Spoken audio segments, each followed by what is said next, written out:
All right, ladies and gentlemen, welcome to another edition of the Global Reality. I'm your host, Josh Reeves. This is the Tuesday, May 30th, 2017 edition of the broadcast. Thank you very much for being here with me tonight for another edition of the broadcast. We're going to be getting into various topics of discussion, different news items, whole lot of different stuff, as we always do here on the broadcast. So thanks again for being with me.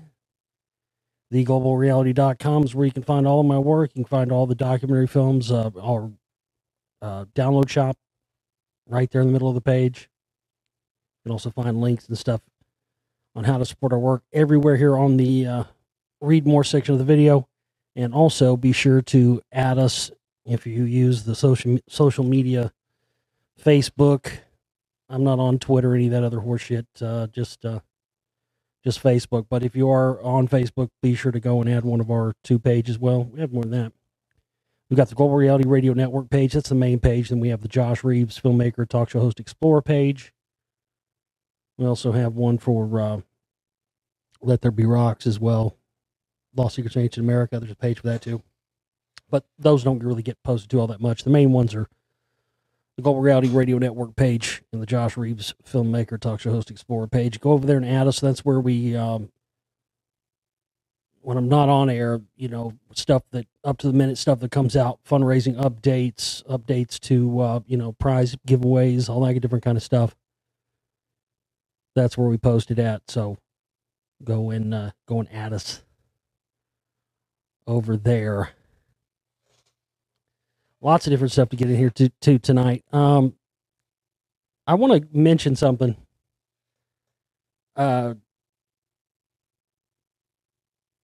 Just a little bit real quick on what I was talking about on the show yesterday. I had some comments on this, and I feel like I need to address and let people know. I have to tell you, this is my show, okay? This is my show. I say what I want. I talk about what I want. I say it and deliver it the way I want. You don't get to say anything about it. You don't like it, you don't have to listen.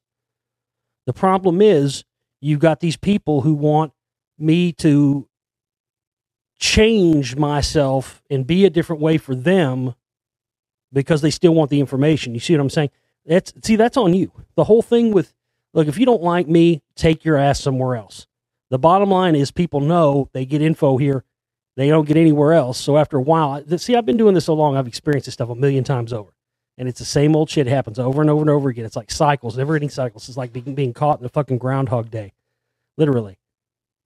I cuss. I'm always going to cuss. I'm not going to stop cussing for you so you can, share it with your churchy friends and all that. I'm not going to fucking edit myself.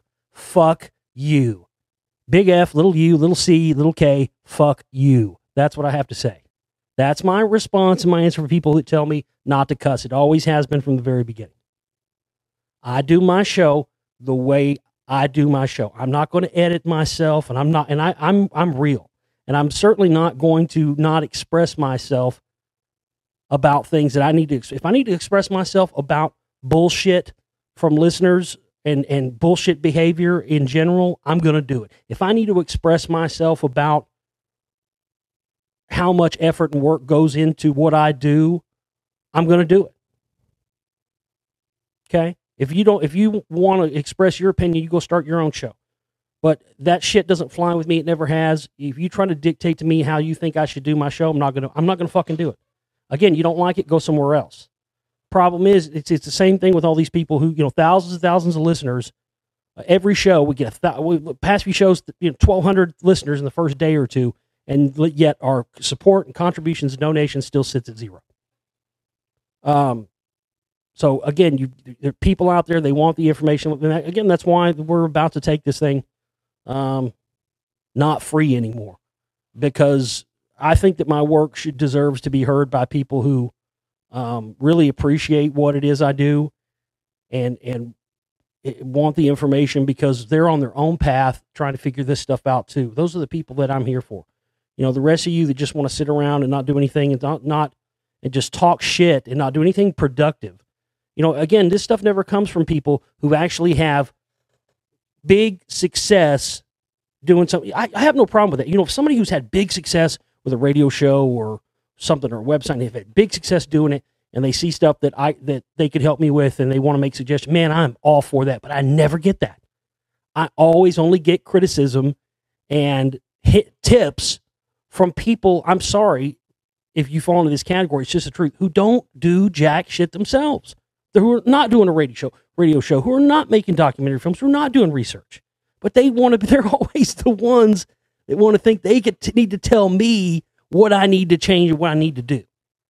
Until you have done this yourself and you've made all the sacrifices in your life that I've made to do this, folks, until you've put your ass on the line for the truth, for nothing more than wanting to change something, even if in a small way in our time, which I have in many ways here, regardless of whether you acknowledge it or not, it's the truth.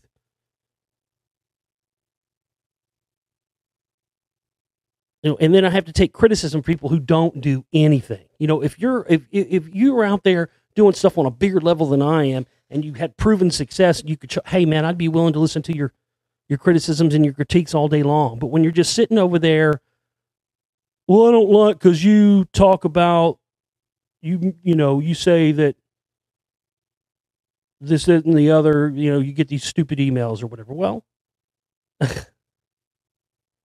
not going to sit here and just keep my mouth shut about things just because you don't want me to talk about it or it's not up your alley.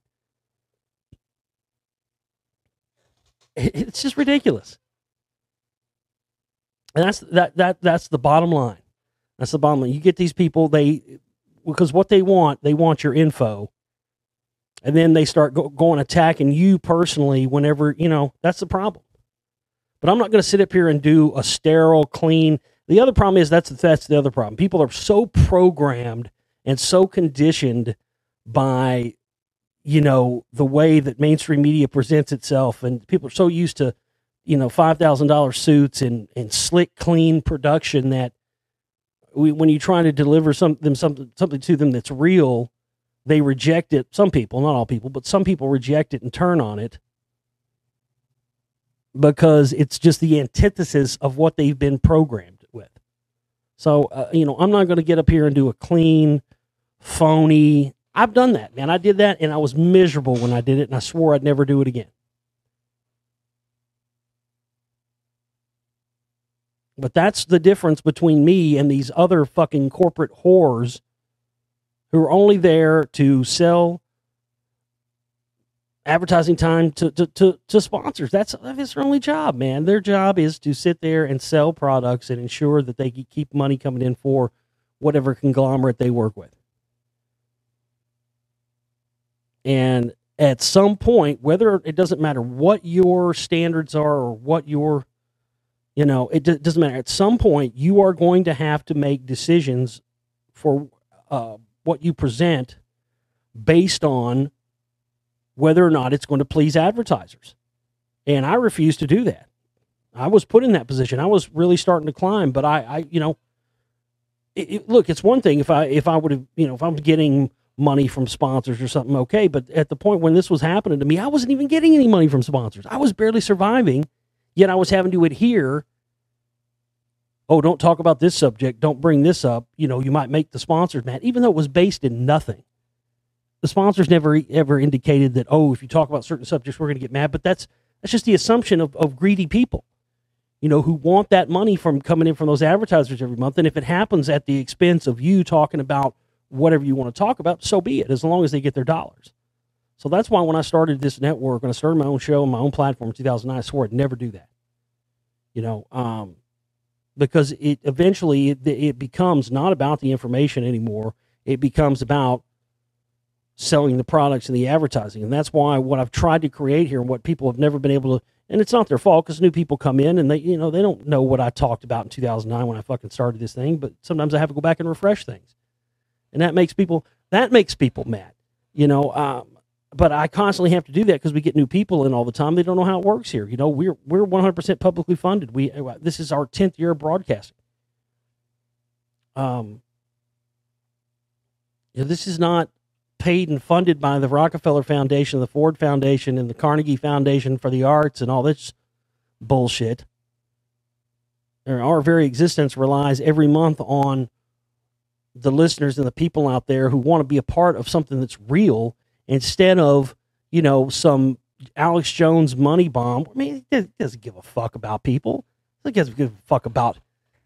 All he sees is dollar signs. And he's certainly not there to educate people or do anything that's going to actually keep people from getting their minds sucked down into these phony rabbit holes again. So it's absolutely ridiculous that people will get so butthurt. Look, this is my platform, and if I want to get up here and talk for 2 hours about fucking bands and music and not even talk about info, guess what? I'll do it because I can. But I'll tell you, the worst road that you can ever go down with me is telling me I can't do something. As soon as you tell me I can't do something, I do it. I mean, it's just the way I've always been. And I can't tell you how many times I've gone down that road and proven people wrong. Countless times. I remember when I was about 15, 16, something like that. I wanted to start getting into playing guitar and stuff, and I wanted to bass. Me and my friend that I went to high school with, who's dead now, even before either one of us could play anything, we were like 6th or 7th grade, we were like, dude, one day, me and you, I don't know why, I guess because he and I kind of gravitated towards each other because we both were, into music or whatever, but we just were like, one day, dude, we're going to start a fucking band. You're going to play bass, and I'm going to play guitar, you're going to play bass and sing. I'm like, all right. And so I remember when I started getting into it and wanted to learn how to play, and, asked my dad if he'd help me get a bass or whatever, and ask him there. No one was supportive at all. And I can't blame them. Kids oftentimes at a young age, they think they want to do something and then they get it and then, thing ends up collecting dust or whatever. But I just couldn't convince anybody that wasn't the case with me. I really wanted it more than anything. So I lived with my grandparents at the time, and my grandparents had this big barn and my grandpa would make, he made all kinds of shit just for fun, He worked 24/7, and then he'd come home and work on shit like that just out in the shop, and he'd make, he made clocks out of fucking trees and all kinds of crazy shit, and so he had all kinds of woodworking materials. So I just said fuck it and went about trying to construct my own bass guitar, and I did. And everybody told I was going to do it. Oh, ha, ha, ha. Everybody laughed at me. Oh, yeah, whatever. Never going to happen. I ended up making this crude thing, and then it was like 3 pieces of plywood. I ended up screwing it together to make it thick, and I got to get a humbucker pickup out of some old guitar that my uncle had, and bought some tune. About the only thing I bought for this thing were the tuning pegs, and the strings, and I think I got a bridge off an old acoustic or something. And the pickup, dig this, it didn't even have volume knobs or pots or anything. I just fucking plugged the pickup in it, and I took a 1/4-inch guitar cable and I chopped the end off of it and soldered the wires together, and soldered the wires of this cable directly to the fucking pickup of the bass guitar. But I did the measurements. I got measurements on the find out how long the length of the bass was. The other kicker was I couldn't make frets. I didn't have a metal machine working and stuff like that. So I just sanded and smoothed down this fretboard till it was, silky smooth and everything. And so it was a fretless bass. And then oh man. And then let me tell you how I plugged this thing in. This is the greatest thing ever. So I had wired the fucking plug straight to the pickup. No volume knob, nothing. Just plug in and go. And my grandmother, you guys probably remember these if you're around my age. They used to have these big, like, console. They were a piece of furniture, man. They were, 60s and 70s. Big, it wasn't one of those. They had those console TVs, but this is a big console stereos. It was huge, and I loved that thing, man. I played records on that thing from the time I was a kid until the time I left home, when I was 18 or whatever, I on this thing. And it was great. It had a record player in it, AM FM radio, and a big honking fucking wooden cabinet, you lifted the top up on it. And it had an 8-track player in it. But the kicker with the 8-track player, you remember the big 8-track cassettes. The kicker with this one, I never saw nothing like this. It had microphone inputs, left and right stereo microphone inputs on the stereo, and it had a record button on the 8-track.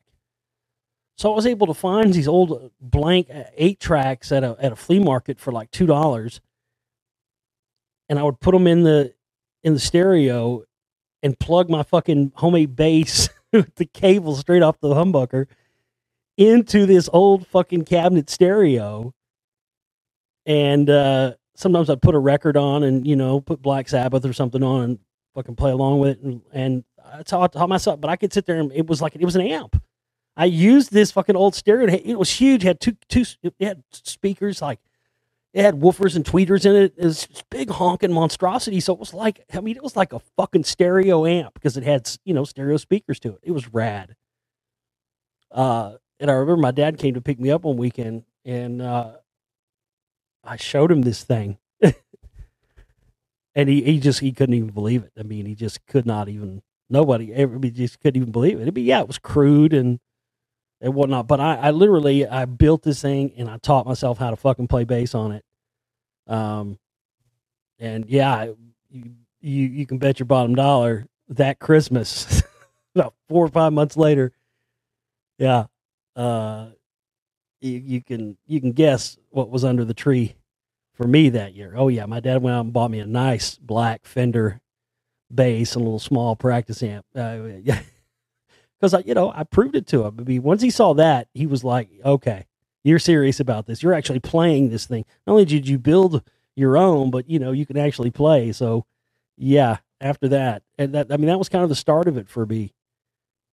And even when I got to the point where I was going to start a band, people were talking, "Oh yeah, you'll never start a band." I started a band. I had 3 bands. I had 3 different bands before I was even 18. And I got into computers later on. I wanted to start building my own computers.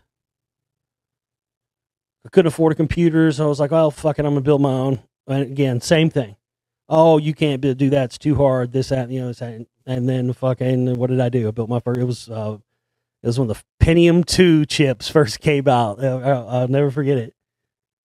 And I did. I built this fucking computer for like $200 or something, And same thing when I went to start my own network. Everybody said, "Oh, you can't start your own network. It's too hard.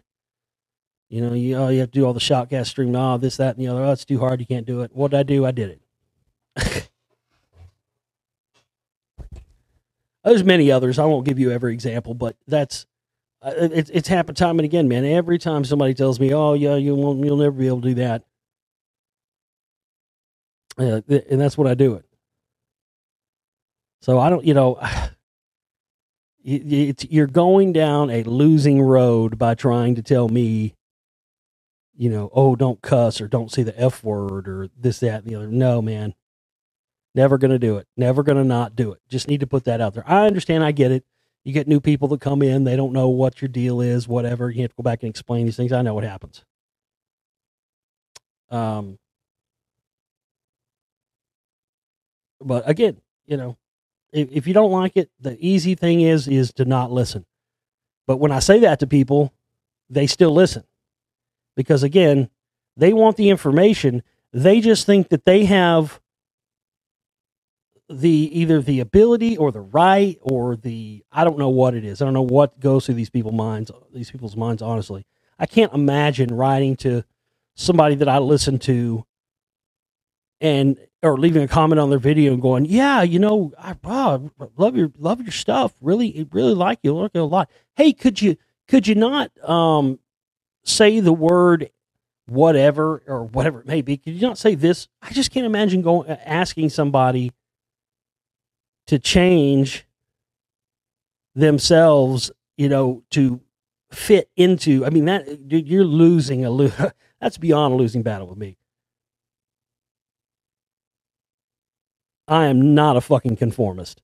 Never. Is there anything in your fucking body that would make you think I'm a fucking conformist to anything? Give me a fucking break. I mean, that just goes to show you how out of touch some people are. I've made this joke a million times on the show, but it's very fitting. There's an episode of South Park where they have these, well, there's several episodes, but they have these, on South Park, they have these goth kids. And in one of the episodes, one of the goth kids says, you can join our nonconformist club as long as you listen to the same kind of music as we do and wear the same clothes as us. And I found that to be true that's even before I found out, as I talked about yesterday, started finding out about the CMP stuff. That's one of the things I started noticing, and noticed even more after I started doing radio. That's the attitude of a lot of people within the so-called truth movement research community. That's their attitude. You can be in our nonconformist club as long as you have the exact same viewpoints, and that's what you see that. That's another form of mind control, folks. It's exactly what it is, another way of controlling the information. And as long as you can think 9/11, there was a conspiracy behind 9/11, but by God, you better fucking agree with every theory we agree with on thermite and this and that and the other. And if you don't, then you're a spook or a Fed or an infiltrator or whatever else. So to see that attitude be put across to me by a listener and a commenter, or somebody trying to tell me, oh, you'd be great, and just don't cuss, or I want to play this for my 8-year-old son. So I've gotten that so many times. I want to play this for my 8-year-old. I want to play this for my kids. So please don't cuss. Look, your kid should not be listening to my show. This is not a fucking family show, and I've never claimed it to be. Quit trying to apply your usual shit to me. I'm not a hero. I'm not a leader. I don't want to be a hero. I don't want to be a leader. I'm not a leader. I'm not your leader. I'm not going to lead anything or lead some resistance. That's not me. Okay? I'm just one person who's trying to fight an aspect of this fight that not a lot of people see at this point, because they're being blinded and brainwashed not only by the mainstream consensus reality, but also by the so-called truthers and conspiracy people that they believe to be true, because they're not understanding the full depths of this thing, because we've only been given pieces and only been given enough. Now that people are starting to figure out the wide scope picture of this, it becomes increasingly difficult to do that, because the brainwashed people who are so immersed and enmeshed into the ideology of there being some sort of real anti-resistance truth movement when there actually isn't. But they're so enmeshed into that idea that when they start to hear new information, or they start to hear something that's different or outside of what they're used to, they're subconsciously, if not consciously, resistant of that, because they're so enmeshed in this implanted idea of how things should be. And that's a problem, I mean, they start, this divides people, or this is divisive, or this, that, and the other. Well, yeah, maybe so. But it only appears that way to you because you're so brainwashed in the reality that you've been sold. Again, it's very difficult. Believe me, I went through this too. Don't think I didn't. It's very difficult to wake up from, number one, it's very difficult to wake up. You're very lucky. Every person that wakes up from consensus reality and realizes the lies and the deception is a lucky person.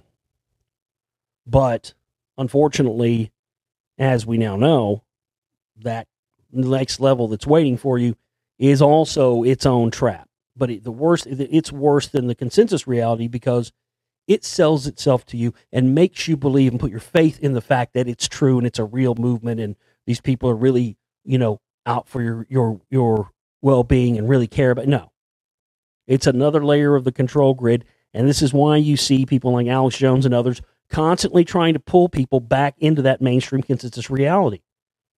Once people figure this out and people don't go and vote anymore, that's why I've said for years, if you really wanted to affect change, if everybody in the country one year just didn't vote, the system would crumble by morning. Because it's the constant reaffirmation of the legitimacy of their system that allows it to continue. Doesn't matter if I hear people say, well, I'm going to vote, but I'm going to vote for Peter Pan. I'm just going to write in a stupid thing, but I'm still going to vote. That is worse than anything else. That's worse than not voting at all. Because what you're doing is you are doing exactly what they want you to do, which is verifying to them and for them that you're okay with the system. You're just not okay with the candidates and this, that, and the other. And this is why people say, well, I'll just take the lesser of the two evils or what have you. That's exactly what they want. And this is why no matter what, they constantly reinforce you back into these things that lead you back towards consensus reality, back towards their system. That's what all this is about.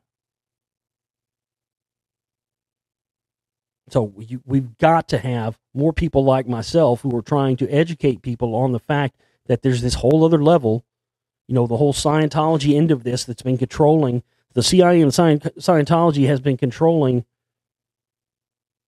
the conspiracy research realm since right after the Kennedy assassination. It's a fact. I've proven this. I continue to prove it, and I'm going to continue to prove it. Spellcasters 2 is going to wrap all this stuff up with the music industry and tie it all in with Scientology and these suspicious deaths and all these murdered musicians. I mean, it's insane.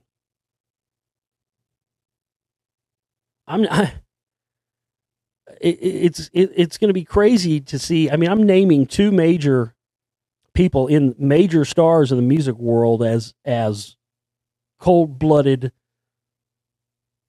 CIA murderers in this film. I mean, it's just out of control. But look, I'm me, and I'm only going to be me, and that's what I've always done here, and it works. I've been here for 10 years. And, the people that know who I am and get it, I'm not talking to you. I love you guys, and I don't have to ever explain myself. But I do need to explain that. That just goes nowhere with me. Again, you do something big, you make a great achievement, you want to give me a suggestion. I'm all for it. But I don't take suggestions and critiques from people who've never done jack shit themselves, who've never made a film, who've never done a radio show for 10 years, who've never done the amount of research. I just can't. I mean, why would you? In any other field, you wouldn't. If you were a brain surgeon, you wouldn't take advice on brain surgery from somebody that did foot surgeries, would you? You'd be like, dude, get the fuck out of here. Work on fucking brains. I'm not working on feet. Your ass back to the podiatrist office. Right? But yet I'm constantly supposed to eat shit and take it from people who work in offices or whatever you do, who don't do anything remotely close, who don't make films, who don't do any of this stuff. Well, I think you shouldn't cuss, right? I think you shouldn't just talk about whatever you want to talk about. Now, I know a lot of people see me as just a constant. Let me put it to you like this. If I'm constantly treated like I'm good for nothing other than just a constant source for information that you're not going to get anywhere else, and you don't want to give back even just a little bit to help this stuff continue, eventually I'm going to get to the point, like I am now, where I'll get up here and I'll do shows that don't have any info in them, just to piss off the people who want to tune in. And I see, I've kind of been doing this. And then I've seen the responses. I love that. I already started to see the response. So I'll get up here and I won't talk about any info. And then we'll see who the real people are. And we'll see who the real, oh, wow, he did this whole show and he didn't talk about any info, blah, blah. Well, so what? I've never promised you anything with this show. Why are you putting all these expectations on me? I could get up here and talk about Legos for 3 hours if I wanted to. Talk about Captain Crunch. But this, again, this expectation that's put on me, by, again, if you know, the people who do support my work are the people making these expectations, making these. That's what's funny. So I have these expectations. Oh, you talked about how hard it is to do filmmaking for 20 minutes yesterday, and that pissed me off. Well, that's on you, buddy. That's on you. What I can't talk about. I mean, you're offended by the fact that you know, I want to express my feelings. I mean, I think people would like to know, especially when I've had extended breaks from doing the radio show because I'm trying to work on the films. I mean, if I work on a film nonstop for 2 weeks and do all this hard work, well, I'm supposed to just get up here and not tell you. I mean, people want to know. People want to, like, hey, what's been going on? You know, how's the film coming along? So I get up here and say, oh, man, you know, it's like it always is, and it's tough. It's a tough thing to do. It's not fucking easy. If it was easy, every single person would do it. Anyway, now I'll get more comments because of this show. Oh, he ranted about this and that for 30 minutes. Again, I'm not contracted by anybody or anyone or any of you. I have no obligation whatsoever to get up here and give you what you want, the way you want it to be, and reduce myself to a fucking dancing monkey. I have no obligation to do that. Not one. And yet I'm constantly treated like I do. And then when I talk about it, people get mad.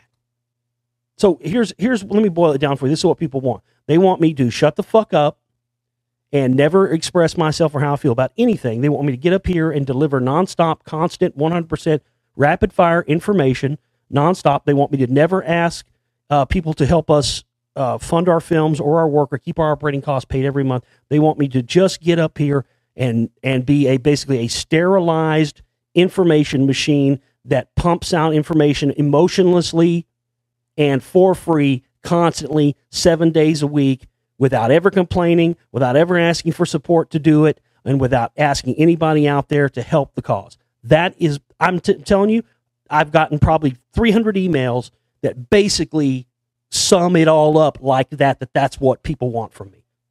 I will never do that. I'm done. Interesting email, not an email, but an interesting comment that was left on my Chris Cornell, the suspicious death of Chris Cornell video, the one I told you about. YouTube was Jewing us on, won't let it be monetized, just because of the title, nothing else. If I wouldn't have titled that, people ask me that before. Well, this is another thing people gripe me all the time. You need to label your videos and put in there what they're about. Well, where's the fun in that? No, I'm not. I've never done that. People act like it's just some oversight, like I just forgot to do that. No, it's intentional. I intentionally don't do that for exactly the reasons of that from that Chris Cornell video. If you just put, Josh Reeves with a date on there, and then I could talk about whatever they want, and they'll monetize it or whatever all day long.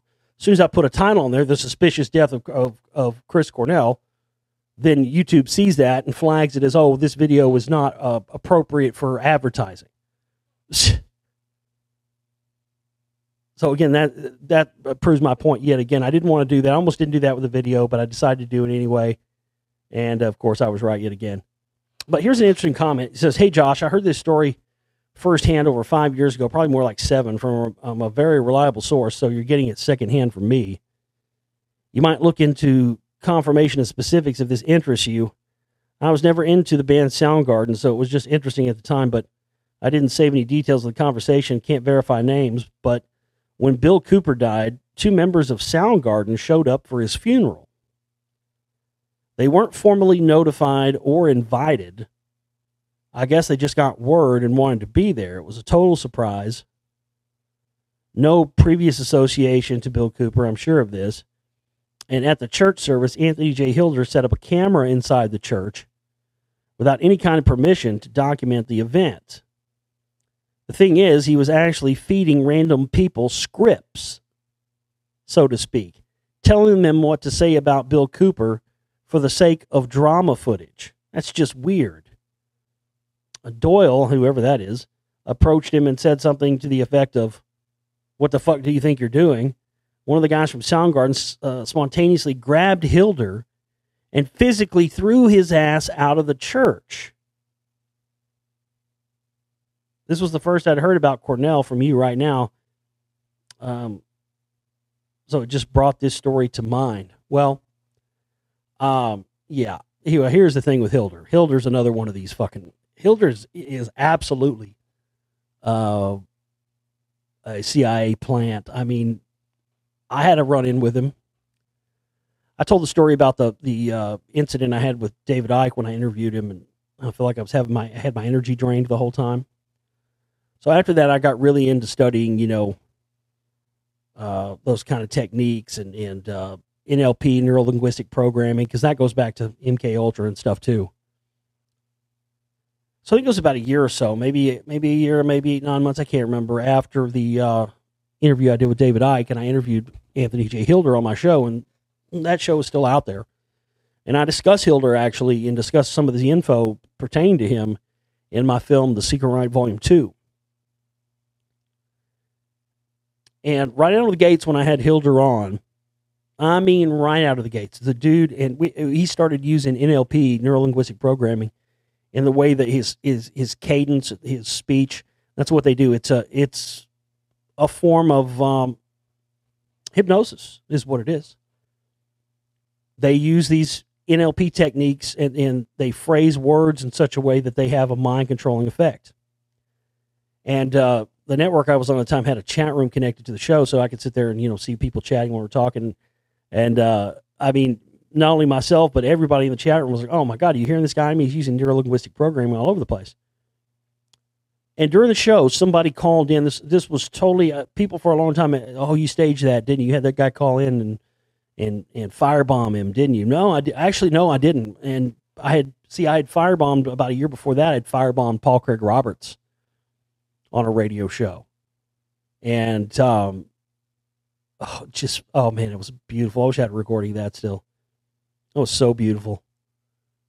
He was on this radio show and I called in. It was a setup. The host knew me, right? But they didn't let on to him that they knew me. And, they said they were having Paul Craig. They're like, "Hey, we got Paul Craig Roberts on, man. You should call in tonight and, fucking firebomb his ass about the Council for National Policy." I'm like, "Oh, fuck yeah. So it's on, so the show started, I did. And, I was very nice, very polite to him. I just said, what about this Council for National Policy? And at first he denied it. What? I don't know about that. First he denies it. This is great. He was so caught in a lie. I mean, just caught in a lie like you wouldn't believe. First he denies, "Well, I've never heard of that group. I don't know what that is." First he denies it. Then he admits he's heard of it. Then he says he was never a member. And then we say, "Well, we've got your name right here on a membership list." And he tries to turn around. "Well, you just said you're a liar. You just said a minute ago, they don't release their membership list." I said, "Sir, they don't release current membership lists. We have older ones, and we have at least 4 here, going from the 80s all the way into, and he interrupts me. Well, this, that, and the other. It was a support group for Reagan. And I was just in it when I was, doing Reaganomics under Reagan. And it was just when Reagan was in office. No, sir, here's your name right here, Paul Craig Roberts. It's right here. We have your name on membership lists as late as 1997. So no, at that point he knew he was caught in a lie. Well, it was just we just met and it was a support group for Reagan. So I said, okay, whatever, and hung up. And the host moved on and talked about other things, and you could hear his whole tonality of his voice changed. And they kept moving on to other subjects and talking about other things, and he kept bringing it back up. It was the damnedest thing.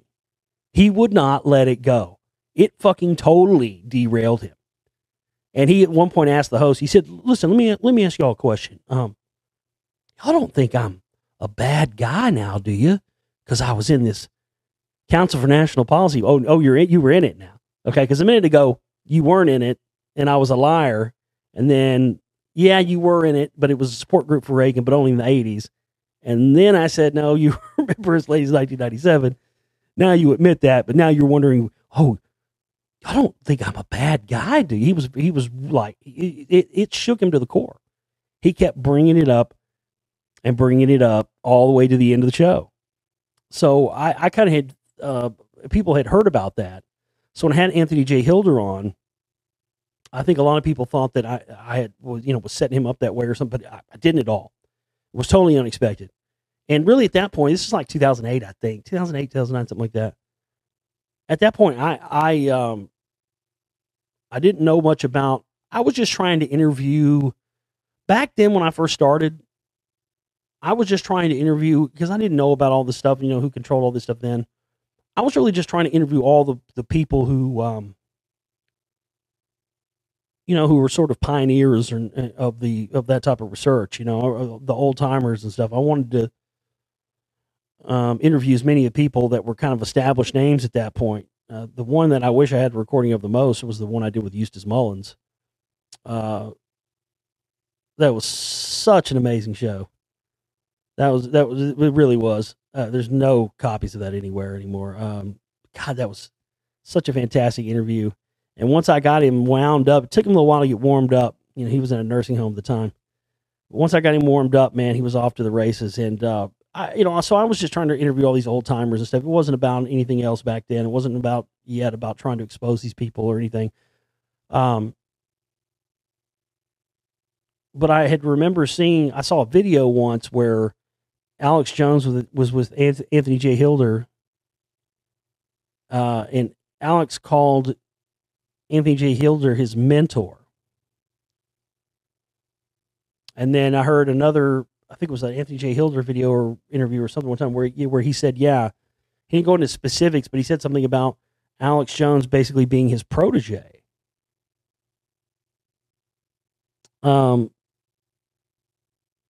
So when you consider that, alongside with this stuff about Soundgarden showing up at Bill Cooper's funeral and having a physical confrontation with Anthony J. Hilder and throwing him outside, and this person also says there was no previous association. Well, I could tell you just based on the information I got when I interviewed and then also talked off air with Anthony J. Hilder, they were probably there because of Anthony J. Hilder. And judging by what you're talking about here, it seems like, because believe it or not, and he told me this, and I thought it was odd. He told me this off air when I interviewed him. He apparently he said he works heavily. He works with like big time. I guess he works in like production and stuff, and songwriting with like big time bands. And I was like, what? He told me that and I actually went and verified this. His name is actually in the credits. He did some work on a soundtrack for the movie I Am Legend. And at the time when I did that interview with him, he told me he was in the recording studio right now and had written songs and was working with Wu-Tang Clan. Like, what the fuck? What the fuck would the Wu-Tang Clan, what these brothers want with this old crusty ass Anthony J. Hilder in the studio? I thought he was bullshitting. And then I saw his name connected. He's worked with some big time music people and said, well, I just based on this story, I've never heard this story before. I did some research on this myself, like the listener suggested. I can't find anything like this, but I'll tell you this, just based on this story, what you told me. Yeah, it sounds like Hilder was, trying to create drama, trying to get some stuff on footage, giving people a script. I mean, this kind of sounds like what this caller, what I'm getting to, brought up when I interviewed Anthony J. Hilder. I knew nothing about this at the time. Again, this was not a setup. I didn't know this guy was going to call in. I didn't even know who this guy was. He wasn't one of my regular listeners. I don't even know how he found out about I didn't recognize his voice. He never came forward, but he called in during my show and accused Anthony J. Hilder of murdering Robert F. Kennedy. And at first, you know, when the guy at college said that, I was like, what the fuck is he on about? And it wasn't too long. I started doing the research on it. And he's Anthony J. Hilder right there on the show starts talking about it very calmly. Didn't get mad, didn't get upset. And boy, did he ever. He was attempting to do. He was attempting to downplay the fact that, yes, indeed, he was there and in the building and on the premises. He admitted all this on my show. And this was mind blowing to me because I'd never heard this. I started doing research as he's talking about it. And there was a book that somebody published that had all this information in it about Hilder being at a Rosicrucian Center with Sirhan, like either the day before, the day of the assassination, or the week before, something like that. All this information about Hilder buying this gun and learning how to do hypnosis and talking about, you know, hypnotizing people so they would shoot some hypnotizing, basically assassins. And here he is on my show. He's admitting to being there, admitting to publishing these anti-Kennedy flyers that he claimed were really just for some other reason. Basically, he's admitting to psychological operations. So he was basically admitted that he was outside of that hotel doing propaganda stuff around the time. And he claims it was just a happy accident. The fact that he was with Sirhan, you know, and the fact that he was getting into hypnosis and mind control and all this stuff, he tries to claim it was just all one big coincidence. And then he tells his story. I gave the first press conference there was about the assassination of Robert Kennedy, and I broke the story to the press. I was the one that was responsible for that. So basically, he went the long route around admitting. He basically admitted, yes, I was there. Yes, I did this, that, and the other, but I had nothing to do with the killing of him. But you know, to me, it sounds like what he was trying to do. He was trying to create some kind of. Somebody asked me the other day to do the David Hatcher Childress. I haven't done it all. Some kind of giant black paws in South America. Yeah, it sounds like he set the video camera up. He gave people scripts. He was trying to create some phony, you know, thing at Bill Cooper's funeral. And he probably asked, it was probably the Soundgarden connection probably came from him. I don't know. I mean, who knows what other connections Hilder has? He's probably connected to Scientology. I don't have anything to prove that 100%, but at least the loose connections are there enough. If he's connected to the CIA, then the connection to the Scientology is pretty much, you know, a given after that. But people have sold this story many times, even those people that wrote that book and had the stuff about, I mean, they said point blank in there. Point blank in that book. They didn't pull punches. They said point blank in that book that Hilder killed fucking Kennedy. And he programmed Sirhan using hypnosis and gave him the gun. And, of course, that's even come out now. Even his own defense lawyer, and it's come out in the mainstream news over the past few years that he was absolutely hypnotized and under mind control when he killed Robert F. Kennedy. Another person who's talked about a possible suspect too is Rosemary Clooney. She was supposedly was connected into the CIA. She was there on site too when it happens. Hilder supposedly knew her. I mean, there could be a connection there with her being a musician and stuff.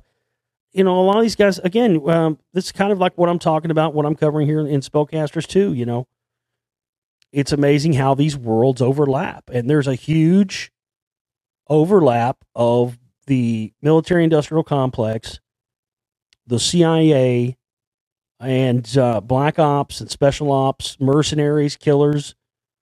There's a huge overlap of this in the music industry. There are well-known people who are in the music industry who are double agents who are actually hired killers.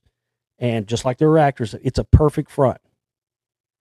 And it's astounding. And these people have been responsible for murdering people, and people just, believe the story of the overdose or the suicide and everything else. And while I don't think that I'll be able to cover every case there is, and I don't think I'll be able to 100% close the door on this in Spellcasters 2. It's going to be a 4+ hour film, but it's still impossible to cover everything. I think we are going to make a significant headway with this film as far as showing people the depths of how ensconced the music industry, and we've shown Hollywood and stuff in Volume 1, but it really not just, people already pretty much kind of know that that's going on, but the suspects of the people that I'm naming and the evidence I'm going to be showing has not been put out there yet by anybody. That is an absolute fact. Believe me, I've looked high and low to try to find if some of this stuff is found, and somebody else has found this stuff yet. Nobody has. But that's an interesting story there with the whole Soundgarden thing. And somebody else commented saying Dave Navarro, they talked to him one time and he said he was in Scientology too. It's kind of like also the Church of Satan. That's another one. A lot of people, get involved in these various groups just because, for no other reason. A lot of people that join the Church of Satan are not even Satan worshipers, devil worshipers, or anything else.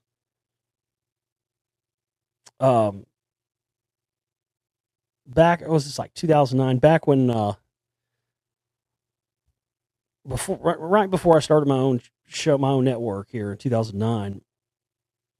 Back when I was on Oracle Broadcasting, I brought Freeman over to the network, and I used to produce his shows for a while. And I did the intro to his show for a while with the free ride and all that, and beaming across the galaxy. It was me with a pitch shifter on my voice. A lot of people don't know that.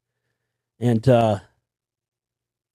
he interviewed the guy, I can't remember his name. He was the guy who was the head of, wasn't Anton LaVey's son or anything, but it was Rex Church. That's who it was.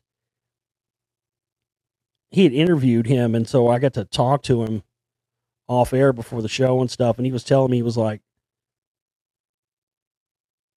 if you knew how many people, he's like, so many people join the Church of Satan because they just think it's going to give them an edge up, whether they're a musician or a politician. So that's why so many of these people join, Scientology or anything else. They really believe that it's going to give them an edge in their career. So, also the same reason why a lot of people do heroin. People really convince themselves that in order to be a great musician, you have to, do heroin or whatever. And what this boils down to, it's interesting because it boils down to almost the same causality that Scientology uses. And that is to, again, through these OT levels and through all this stuff, which really is, it's L. Ron Hubbard's son, L. Ron Hubbard Jr., described it perfectly. And I've got the interview with him in Spellcasters 1. He describes it perfectly, and he put it more perfectly than I ever heard anybody put it. And he's basically said, well, Scientology is like black magic, except it's black magic, but it's stretched out over long periods of time. Instead of where, like, you do a black magic ritual, or you do something that's instantaneous, this is something that drags it out over long periods of time to where you don't even know that it's really happening. So instead of just being, a magical ritual that is conducted, happens, and then it's over, this is spread out over long periods of time, and so it's done slowly and incrementally so that the person doesn't feel or really notice that their subconscious mind is slowly being opened and opened and opened so that it's open to control by these entities that they conjure up, what they call thetans, that come in and basically eventually take this person over. And that, that just really is a perfect way of putting it. And that's sort of the same thing with why people believe that they have to take heroin or do drugs, to be a great musician or anything. It's kind of the same thing. Because, and I'm not going to sit here and tell you that it isn't true to a certain extent, but I am going to tell you what it is, what the real deal of it is. That's why religions and, to be honest with you, religions and drugs are very, very similar. It's a very interesting thing. It's a very interesting phenomenon because people get just as addicted to religions and, religious paths or whatever it may be. They get just as addicted to it as a drug. I see this a lot with people getting into like alternative religions or, Eastern religions, people who, well, I'm not a Christian, but I'm a, Hindu, or I'm a Zen Buddhist, or I'm a Hare Krishna or whatever. And then you see those people, man, and they don't realize that you're just trading one dogma for another. You may not see it as being the same as somebody who's a devout follower of Christianity or anything, and they don't see that they become just as brainwashed as anybody else. They become dependent upon these practices and these religions for their well-being on a daily and weekly basis, and they don't see that that's just as bad as being addicted to a substance or a drug. It is. It's the same thing, and it affects the part of your consciousness and subconsciousness in the same way. This is one of the reasons why there's been such an association with drugs, certain drugs and whatnot with musicians. And look, I think certain drugs, yes, can do that for you. I think that it is, you can find beneficial things from that'll open up creativity from smoking marijuana or from taking, psilocybin mushrooms or something like that, but heroin and Oxycontin, those things are not designed to, enhance creativity. That's not what they're, but what it does is all of these things, when they expand your consciousness and they put you in those realms, you're in those sort of, it's almost in between being dead and being alive. A lot, especially if you're going to get into deeper stuff, you want to start talking about DMT and stuff like that, where really it's experiencing death while you're living. But those kind of things, ayahuasca ceremonies, those things can be beneficial. Sometimes, for the right person, the right situation. Sometimes those things can be beneficial for opening up, especially if you're talking about a person who's really closed off. Those things can really open somebody up and get them accessing parts of themselves and thinking in ways they weren't able to do before because they were being limited by, the constructs of consensus reality or what they were taught in school or the way they were brought up or whatever else. So sometimes those things do help certain people be able to break loose from the shackles of that long enough to be able to pull some stuff out as creative. And some people, once they find it, they don't need it ever again. But the fact of the matter is, the correlation between the effects of religion and religious practices and that things on the human psyche and in the conscious and subconscious mind are very much the same way. And so that's a very interesting correlation to see how Scientology has manipulated that back in its own different way too,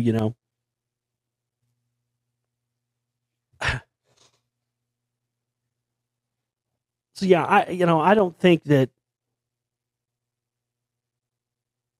we just live in this world where everything always comes down to these very definite A or B. It's got to be this, it's got to be that. And really, that's in reality, that's not how things always are. You know what I mean? It's not always so cut and dry. It's not always so black and white in every situation. But the problem is that since people have figured out that these expansion possibilities are there and they've seen the results of it, especially when you get into the realm of being somebody like Chris Cornell or, Kurt Cobain or whoever it may be, when you reach those upper echelons and it becomes public knowledge that you're doing drugs or whatever, well, see, that gives the people an advantage. A very interesting thing, I've talked a lot about the fall stuff lately. And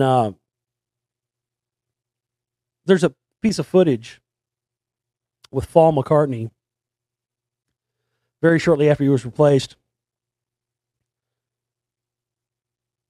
And it's like a news guy knocks on his door and starts, it just seems random. You could tell it's staged, right? So they made it seem like some random news reporter woes up and knocks on Paul's door and says, yes, have you ever taken the drug LSD? Like, really, that's your question? You're walking up to Paul's door just to ask him that? And this is in the Beatles anthology series, I believe. And he says, yeah, I've taken it, this, that, and the other. And they cut to George. This is what's fascinating. They cut to George. And I've seen this so many times, it makes me laugh. I've almost got it down, but I haven't seen it in a while. But George basically says something to the effect of, oh, we'd been trying to get him to do it for about 6 months. Wouldn't do it. Turned us down. Then all of a sudden, I wake up one morning and there's Paul on the telly. All of a sudden, he's the big expert talking about how he's doing LSD and all this. That was, it's a fascinating thing. All of a sudden, wait a minute, the old Paul, you don't want anything to do with it. Now here's this new guy with the mustache on now, and now he's the big expert. That's very, very interesting. But see, that's how that was part of the psyop, part of the whole thing with the Beatles, is establishing that. That's how they eventually sold that narrative and sold that sort of belief in the ability of taking mind-expanding drugs to expand creativity. Which then led to them, look, there's lots of, Janis Joplin, lots of stuff, because, Jim Morrison, the guy went around telling everybody his parents were dead. They died in some car accident because he didn't want anybody to find out his fucking dad was Admiral Morrison, the guy that fucking cooked up the Gulf of Tonkin incident, created that whole, planned it all out, mapped it all out. His dad was the architect of the Gulf of Tonkin. All those guys, a lot of those 60s, I'll be covering that in the film too. All those 60s Laurel Canyon people, man, from, gosh, the Mamas and the Papas. Who was the one that just went into the Rock and Roll Hall of Fame recently? What was her name? The folk singer. I can't remember her name. You know who she is, but yeah, her parent. Pentagon, all the way across the board. But this is what has then enabled them later on to be able to assassinate people. And it's funny how many times it's people who've been clean for a while, and then all of a sudden, no, they're not clean anymore. Well, they decide to go, or if you're Kurt Cobain, to shoot, 7 times the amount of, the amount of heroin, it's such a comedy. The amount of heroin that little dude had in his fucking system, he would not have been conscious long enough to fucking pull a trigger on a gun. And not only that, this is fascinating. A lot of the forensic research, they've gone back and done research and tried to find any other example of someone who has shot themselves up with a large amount of heroin and then committed suicide. They've never been able to find another case of that because people just don't do it. It's a euphoric thing. Somebody would sooner slam a bottle of Jack Daniels and then blow their brains out or something, or eat a bunch of pills. You wouldn't, the whole thing of heroin is feeling he was dead before he would have felt any of it anyway. But Patty Schemmel, we'll be talking about her in the Spellcasters too as well. That was she was the bass player from Hole. She gets kind of lost in the shuffle of all this information. She was the bass player of Courtney Love's band Hole, and her and Kurt were he was getting ready to leave Courtney. That was the bottom line. He was getting ready to leave her, and he was going to run off with Patty Schemmel, and he was going to quit the music industry. And she found out about it and set up the murder-suicide thing. And then she had Patty Schemmel killed, and it was the same. She didn't die from any shotgun blasts, but it was the same thing. She had the same amount of, it was like 8 times the amount of heroin it takes to kill a person in her system, and she died within a week. I think I'll have to look. I can't remember. A very short amount of time, right around the time. It gets very largely overlooked. And then, but the whole situation involving who she hired to kill Kurt, it's very interesting, and I can't wait for you to find out the person who did this murder, because this person is also responsible for the CIA assassination of the former head of Pakistan, Benazir Bhutto. I will be naming this person as not only the I'll be naming this person as the main suspect in 3 separate murders that I've found so far, and this is a major alternative icon from the 1990s. Whew. Man, oh man. Yes, indeed. It is going to be quite deep. That's right. Man, oh man, oh man. Very interesting stuff. Thanks to the person sending me that story about the Hilder thing. And yeah, I mean, again, one day eventually people are going to look back on all this truth movement stuff and all these people and all the stuff that I've exposed. People are going to look back on this and think, God, were people really that dumb back then? People really fall for these idiots? God, how did they ever fall for these people? But again, you know, when you're living in a world that doesn't have much truth, and you got people that are seeking it, they knew that this was going to come. They knew eventually that people would be seeking the truth, and that's why they set up these phony figureheads and everything, these phony movements, in order to attempt to stifle that. Same way they did in the 1960s with the, you know, the peace and love movement and everything. They hijacked that, introduced, again, these mind expanding drugs, and on one end can do that, but they also can act against as well and be used for control. This is all part of their plan. That's always been the biggest threat to established power, is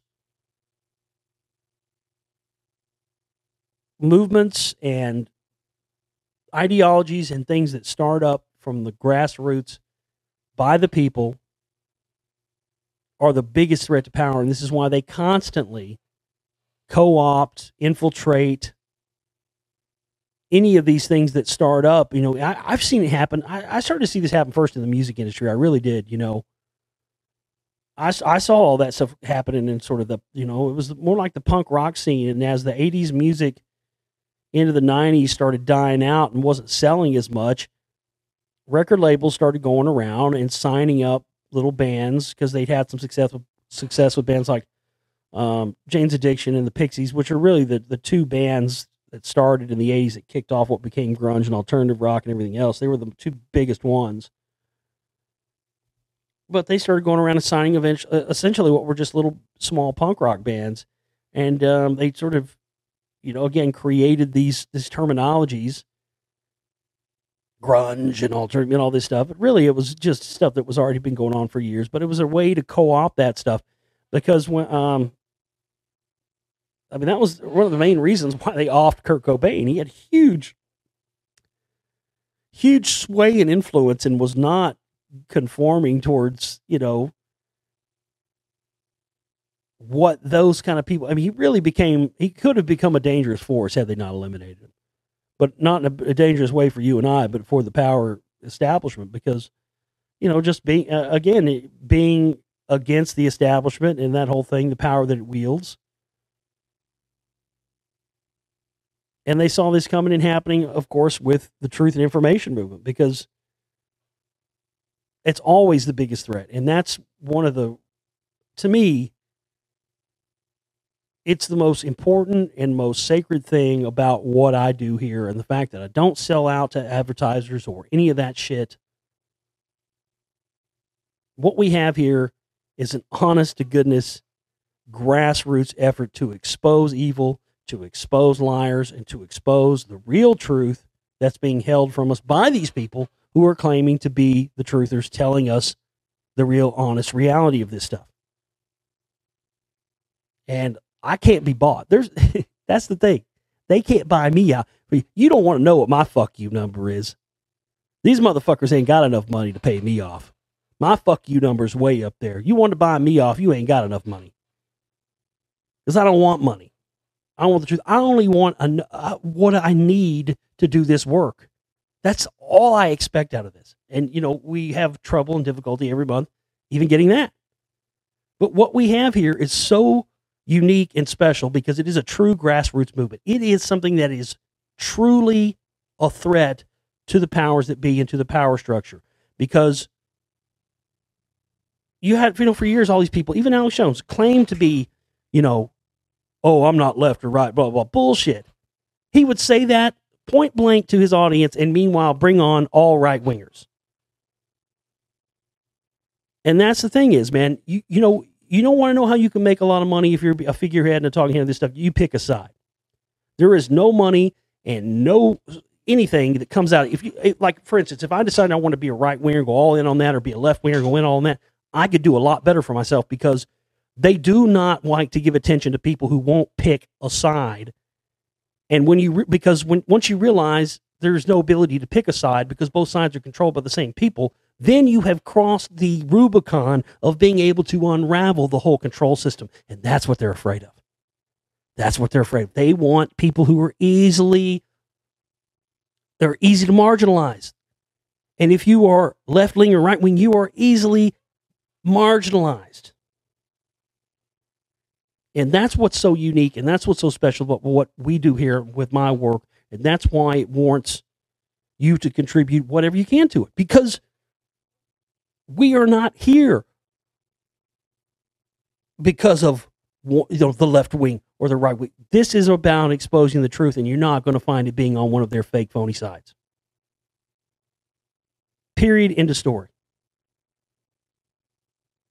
And that's why what I do here is very special, because we're not trying to sell stuff. We're not trying to make money. We just want to keep this thing going so we can expose these people even more, and in a way that everybody else is not going to be able to, because they're too busy trying to sell you stuff from their sponsors, who might not give them that good sponsor money next month if they talk about, the Council for National Policy or the Scientology Control the Truth Movement or something like that. That's what this is about here. 100% unfiltered. Warts and all.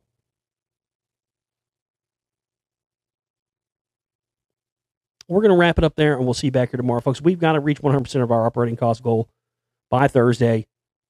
Please hit up. We also have about $500 left on the Spellcasters 2 fundraiser. If we could reach all that goal this week, that would be fantastic. We'd be good to go for a couple of weeks after that. We wouldn't need anything else coming in. We just need to reach those goals. So please go and make your contributions. You can find the contribution banners here in the video on YouTube. You can find them at our Facebook pages, all that stuff here. I'll leave comments in the link section as well. Go and hit that up. Everybody contributes $100 between now and Thursday is going to get 3 downloads of their choice from the download shop, a free download of the Spellcasters 2 when it's out, and your name or a name of your choice in the credits of the film. So if you want to get your name or name of your choice in the credits of the Spellcasters 2, you want to get 3 free downloads, you want to get a free download of the movie when it comes out, all you got to do is contribute $100 between now and Thursday at 6 p.m. You could use the donate button in my website, theglobalreality.com, if you want to use a credit card or a debit card or a prepaid card instead of using PayPal. That's the way you use that. Go hit the donate button at theglobalreality.com. And don't forget to continue to spread the word. And please support and help us reach our goal, folks. We'll see you back here tomorrow. Take care.